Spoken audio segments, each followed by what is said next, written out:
কি হয়েছেন আপনারা ফেল করছেন, এরপর আপনাদের কাছে আসবে। আপনাদের যদি কোনো জায়গায় ঠেকা থাকে আপনারা যাবে, ওনার ঠেকা না তো বিচারিত পারবেন, এটা তো ভোট যাচাই করবে।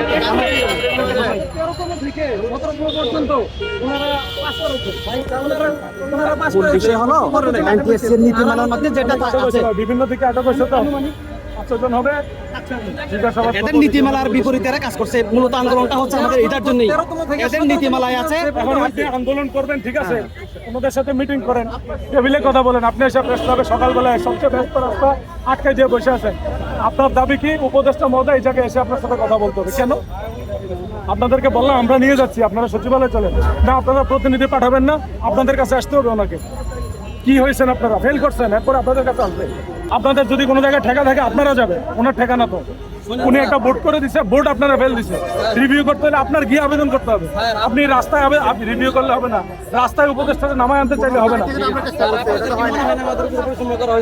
আমার মনে হয় কিছু আসা যায় না। 13তম থেকে 17তম পর্যন্ত 13-17 বাদ দেন। আপনি 18তে 73,000 পাস করছে, 18তে 73,000 পাস করছে, 72,000 পাস করছে, 60,000 পাস করছে।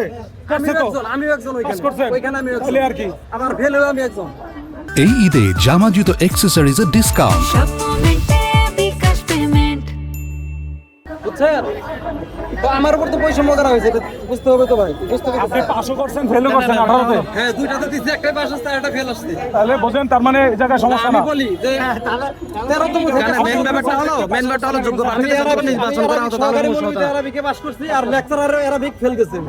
অথচ আমি সম্পূর্ণ প্রশ্নের উত্তর দিছি, আরবিতে উত্তর দিছি। আমার সম্পূর্ণ ওনাদের মনে হয়েছে আপনি ওই ইয়াতে ওরা বিকে জন্য যোগ্য টিচার, সেই জন্য আপনাকে লিস্টেড করছে।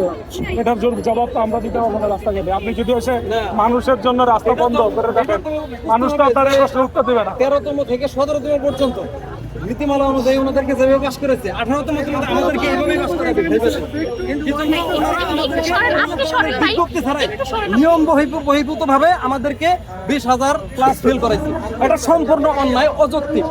এটা অন্যান্য বিসিএস এর ক্ষেত্রে না, এটা এনটিআরসি এর ক্ষেত্রে অযৌক্তিক। কেননা তারা 13তম থেকে 17তম নীতিমালার অন্যান্য আমাদের ভাইবাতে সম্পূর্ণ ভিন্ন, ফেল দেয় না। সাধারণত কাগজপত্র ঠিক থাকলে আর দুই একটা প্রশ্ন উত্তর করতে পারবে না, 40% উত্তর করতে পারলে তারা ফেল করবে না। আমরা ফেল করবে, আর আমরা 90% অ্যানসার করছি, তারপর আমরা ফেল করছি।